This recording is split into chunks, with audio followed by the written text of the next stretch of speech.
Majelis, mohon izin majelis dari pemohon. Silakan Pak Bambang. Ada satu hal nih, dalam catatan kami, ahli ini adalah juga komisaris independen PT Telkom. Apakah betul begitu? Kalau iya, apakah ada izin dari PT Telkom untuk hadir sebagai ahli di sini? Dan dalam catatan kami, beliau juga 2019 pernah jadi ahli juga ya di majelis yang sama. Jadi mohon izin untuk Bapak ada betul apa yang disampaikan itu? Terima kasih Yang Mulia. Jadi saya selesai sebagai komisaris Telkom tahun 2021. Oke. Dan sekarang saya tidak menjadi komisaris Tidak ya. Telkom lagi. Jadi tidak perlu izin ya Bapak ya. Baik. Ada satu lagi. Apakah masih mengajar di Prasetya Mulia? Saya mengajar sebagai dosen part-time di Prasetya Mulia. Oke. Tidak ada izin dari Prasetya Mulia atau surat rekomendasi semacam itu? Tidak, karena saya dosen part-time di sana. Oh, saya serahkan. Iya nanti dipertimbangkan Pak Bambang. Terima kasih, Mas. Baik. Silakan Prof. Saldi. Saksi masih ada yang di dalam. Saksi yang akan didengar nanti. Keluar semua sudah. Baik. Dari Bawaslu. Komisioner masih ada. Suruh keluar Pak. Keluar.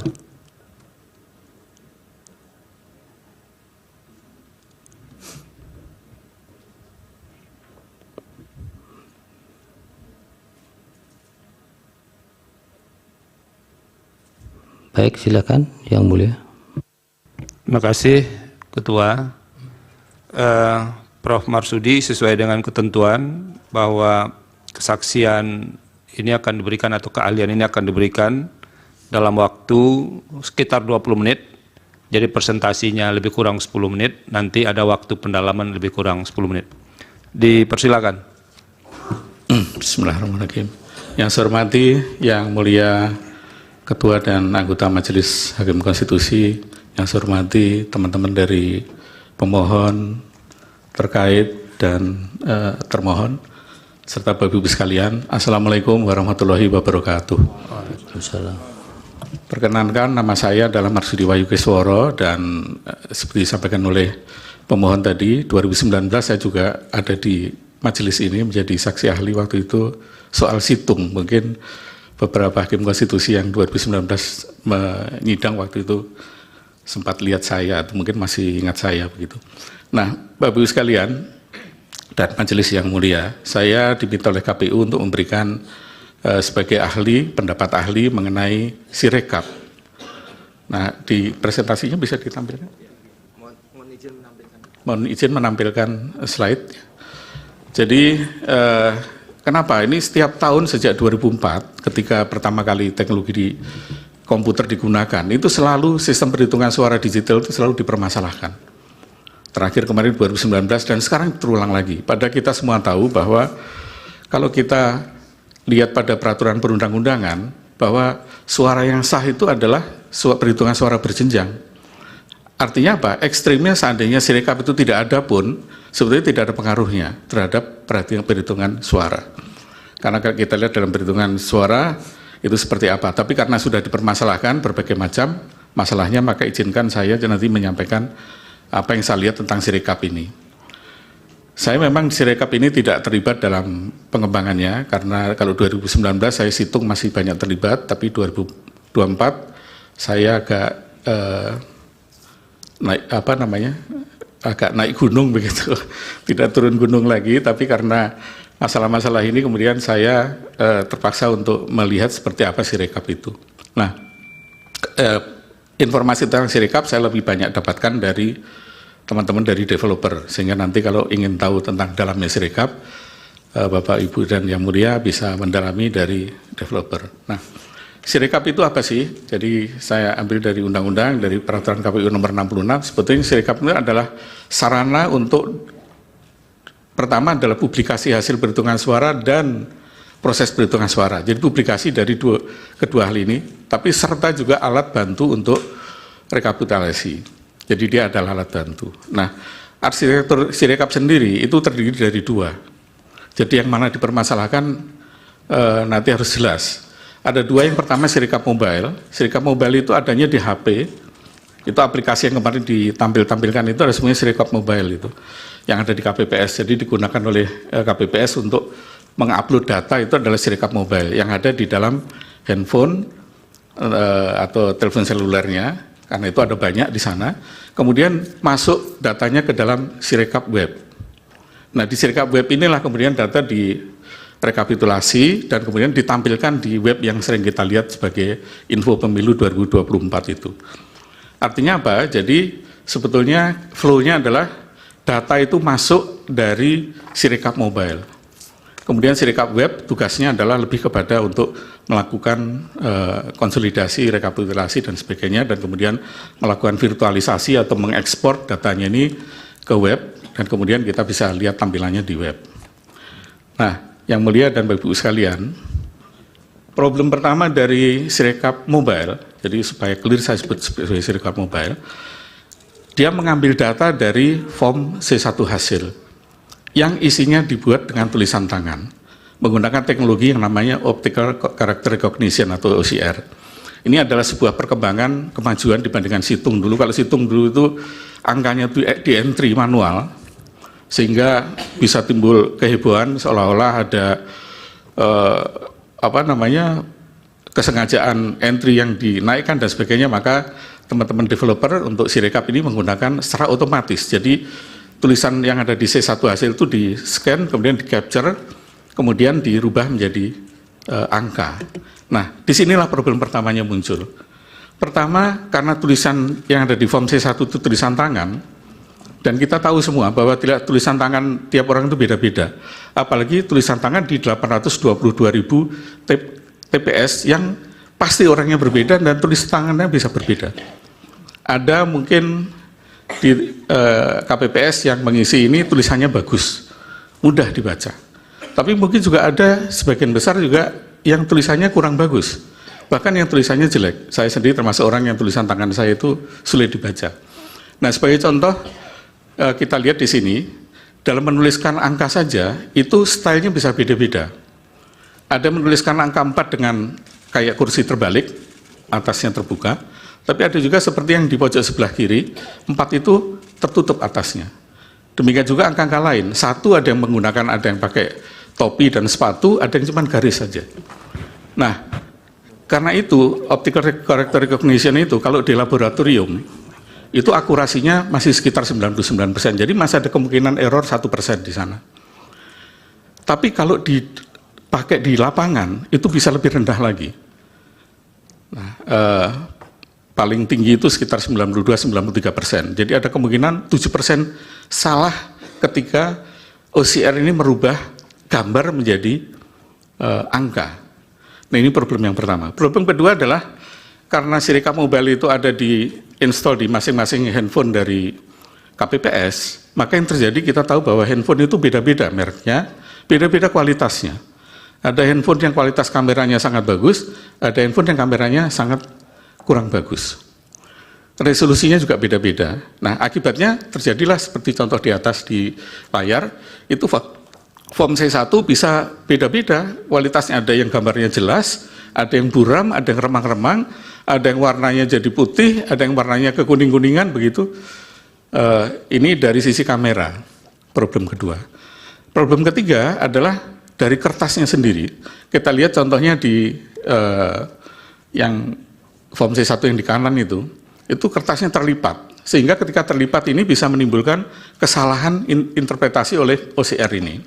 Karena OCR ini bukanlah manusia yang bisa memperkirakan, dia hanya patuh kepada training data. Jadi sistem AI ini adalah sistem machine learning ini, dia diberikan data berbagai macam tulisan tangan, kemudian dari tulisan tangan itu dia pelajari dan kemudian dia bisa melihat ini apakah angka 1, 2, 3 dan seterusnya.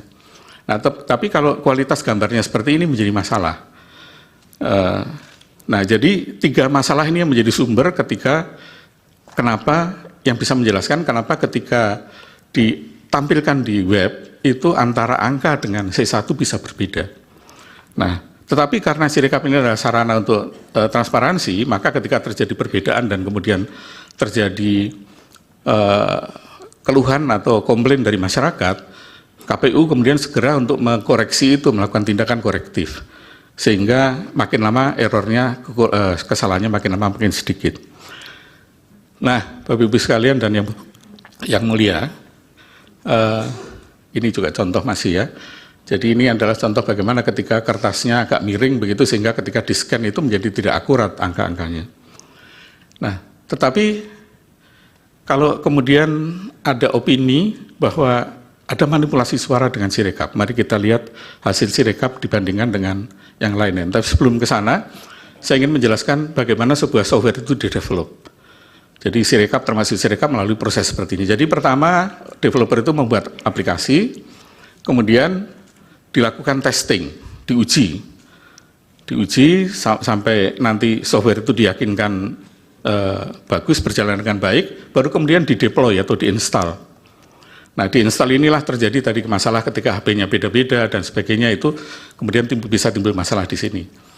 Nah, setelah install baru kemudian dilakukan audit, dilihat apakah bekerja dengan baik atau tidak.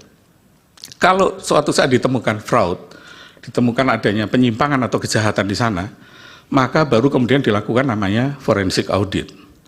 Jadi forensic audit itu ada tahapannya, tidak begitu ujuk-ujuk langsung dilakukan forensic audit. Kalau kita yakin ada kejahatan atau ada fraud di sana, baru bisa dilakukan forensic audit. Sama dengan di bidang-bidang yang lain, kalau tidak ada kejahatan, tidak mungkin ada audit forensik. Nah, apakah di Sirekap ada kejahatan? Saya hanya ingin menampilkan data saja, saya tidak akan banyak cerita. Saya bandingkan hasil KPU dengan yang pertama dengan lembaga hitung cepat. Kalau kita lihat di sana, lembaga hitung cepat ini, 12 lembaga hitung cepat ini, angkanya tidak berbeda jauh dengan hasil Sirekap maupun dari hasil KPU 360. Rata-rata error, kalau kita lihat di angka tadi, kalau kita rata-ratakan errornya itu hanya 0,07%. Jadi 0,1% saja tidak sampai, hanya 0,07%. Perbedaan rata-rata antara hitung cepat dengan hasil perhitungan manual. Nah, mungkin ada yang berpendapat bahwa hitung cepat itu kan sampelnya hanya 2000 TPS. Sementara TPS kita 822.000. Apakah valid begitu? Nah, ada yang tidak percaya pada statistik, masalahnya begitu ya. Nah, saya ingin tunjukkan, kalau ini dari statistik dengan sampling, kita lihat bagaimana dengan real count yang lain. Jadi masyarakat sipil, yang dipotori oleh para tokoh-tokoh, mungkin ada beberapa ada di ruangan ini, membuat berbagai macam perhitungan real paralel dengan Sirekap. Ada beberapa, lebih dari 10 kalau nggak salah, tapi saya ambil 3 saja yang besar. Yang pertama adalah Kawal Pemilu 2024. Ini dipelopori oleh Netgrid, KIP, ICW, dan banyak sekali lembaga-lembaga yang sangat respectable di Indonesia. Sehingga hasilnya juga mestinya bisa kita hormati. Yang kedua adalah Jaga Suara 2024. Ini juga dipelopori oleh beberapa tokoh nasional, para ahli pemilu juga, mantan anggota KPU juga ada di sana, dan beberapa lembaga-lembaga yang juga respectable di Indonesia. Yang ketiga adalah Jaga Pemilu 2024. Ini lebih luas lagi, ada beberapa ketua BEM di sana, dan beberapa yang lain. Nah, mari kita lihat dari 3 ini hasilnya seperti apa. Ini bukan hitung cepat, tapi ini adalah real count, hitung nyata. Pertama, dari perbedaan antara Kawal Pemilu, Jaga Suara dengan Jaga Pemilu dengan KPU juga sama, tidak terlalu jauh.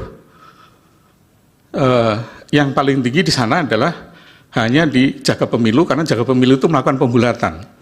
Jadi angka persennya itu dihilangkan komanya, dinolkan saja. Tapi kalau kita lihat, perbedaannya tidak banyak. Nah, artinya apa? Kalau kita lihat, kalau tadi hitung cepat tidak dipercaya karena sampel hanya 2.200 TPS, tapi ini adalah real count, artinya perhitungan nyata yang menunjukkan bahwa hasil dari perhitungan KPU itu tidak berbeda jauh. Nah, kenapa sampai terjadi masalahnya kemudian sampai kita harus bersidang hari ini, Yang Mulia dan Bapak Ibu sekalian? Karena proses Sirekap ini tadi seperti saya sampaikan, dari Sirekap mobile masuk ke Sirekap web, kemudian apa adanya itu langsung ditampilkan di web. Pada waktu mungkin Yang Mulia beberapa, kalau yang pernah ikut sidang di 2019, saya sudah menyampaikan waktu itu mestinya itu yang ditampilkan di web itu sudah diverifikasi dulu. Jadi data itu dibagi dua seperti ini ya misalnya. Jadi yang sudah verified itu tampillah di web.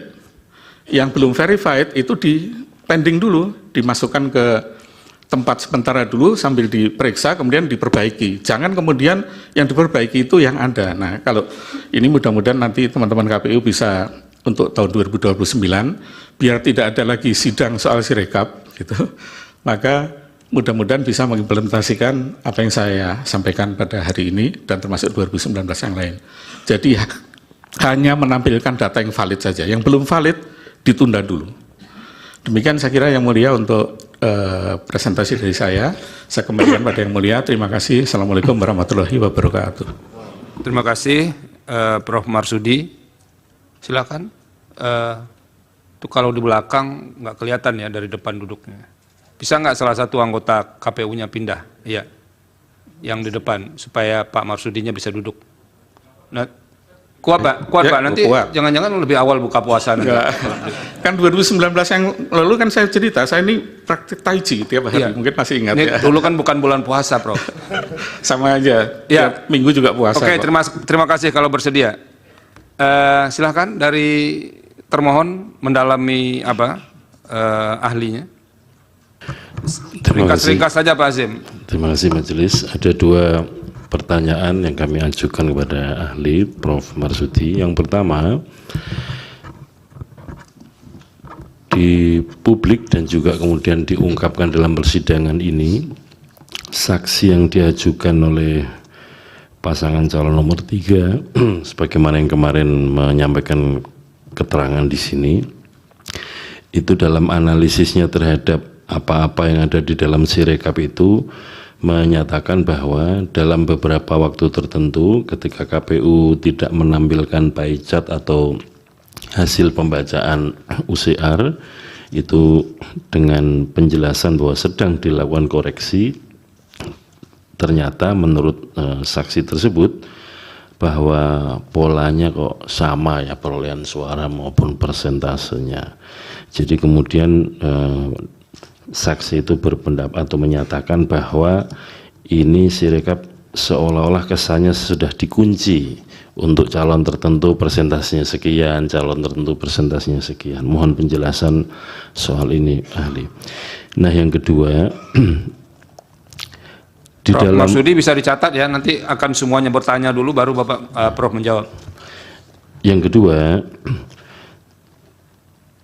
sebagaimana tadi dijelaskan oleh ahli bahwa salah satu hal yang berpengaruh terhadap hasil pembacaan data atau hasil foto form C hasil plano yang kemudian diunggah ke tampilan publik Sirekap dalam info pemilu itu adalah faktor kualitas penulisan di dalam formulir tersebut.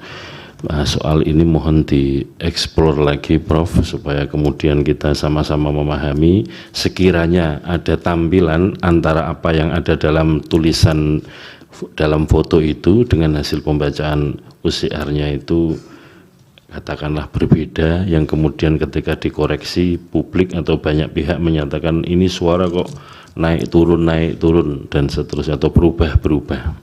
Saya kira dua hal itu. Terima kasih. Terima kasih Pak Asim. Silakan dari pemohon. Siapa yang mau mewakili? Satu Mas Bambang, yang lain Refli Harun. Silakan. Terima kasih Prof. Rayudi. Ada beberapa pertanyaan Prof. Saya mau masuk di beberapa isu yang tadi dikemukakan. Tadi dikemukakan di bagian akhir bahwa mestinya sistem di web Sirekap itu dari mobil apps itu harus diverifikasi dulu. Begitu ya Prof ya? Dan kalau tidak diverifikasi maka bisa timbul banyak masalah. Terus Prof tadi mengatakan bahwa itu sebabnya untuk tahun mendatang perlu ada verifikasi. Saya berangkat dari pernyataan itu. Apakah dengan begitu dapat diberikan pandangan Sirekap ini bermasalah karena tidak ada sistem yang verifikasi itu? Satu. Kalau kemudian Sirekap ini dikonfirmasi, saya bisa tampilkan beberapa slide yang ahli kami kemukakan untuk dikonfirmasi kepada ahli ini? Silakan. Tolong di slide nomor 12. Bisa. Sambil menunggu itu saya mau mengatakan begini. Di slide yang akan saya tunjukkan nanti, ada begitu banyak TPS yang jumlah pemilihnya melebihi batas maksimal DPT. Padahal maksimal DPT-nya per TPS adalah 300. Kalau ada informasi kayak ini dan ribuan, puluhan ribu, bahkan ada ratusan ribu seperti ini, puluhan ribu yang tercatat di sini, apakah itu tidak cukup untuk dijadikan dasar untuk sampai pada kesimpulan ada fraud di situ? Itu kedua. Ada slide? Oh ya.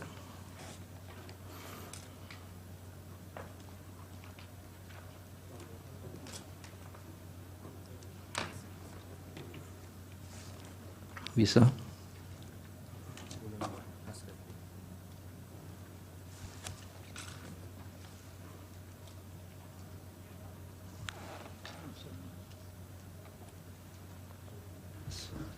signal sudah ada. No signal. Sambil nanti saya kasih slide sambil saya cicil supaya prosesnya. Ya, nanti silakan. saya akan jelaskan lagi. Ini pindah ke Refli Harun dulu. Belum. Saya lanjutkan supaya Iya. jalur pikiran saya. Jangan terlalu banyak, nanti lebih banyak daripada ahli pula nanti pertanyaannya, Pak. Silakan. Karena ini penting loh. Belum ya. Oke, saya lanjutkan lagi nanti sambil balik lagi. Dalam temuan kami, ternyata apps itu juga bermasalah, Prof, dalam temuan kami. Fitur yang sudah fix dan diberikan vendor kepada owners, pada tanggal 10 Februari tiba-tiba ada fitur berbeda yang masuk di situ. Saya Fakultas Hukum jurusan ini belum ada, Prof, jadi nanti saya bisa tunjukkan di situ. Dua fitur yang masuk itu memberi keleluasaan pada orang yang memiliki fitur itu atau dibeli akses itu, dia mengubah hasil. Bagaimana penjelasannya? Itu yang ketiga. Yang keempat, sudah ya? Belum. Hasil yang difoto itu, yang katanya kemudian dari Sirekap, dari mobile apps itu dikirim kepada Sirekap web, maka kemudian harus ada konfirmasi metadata.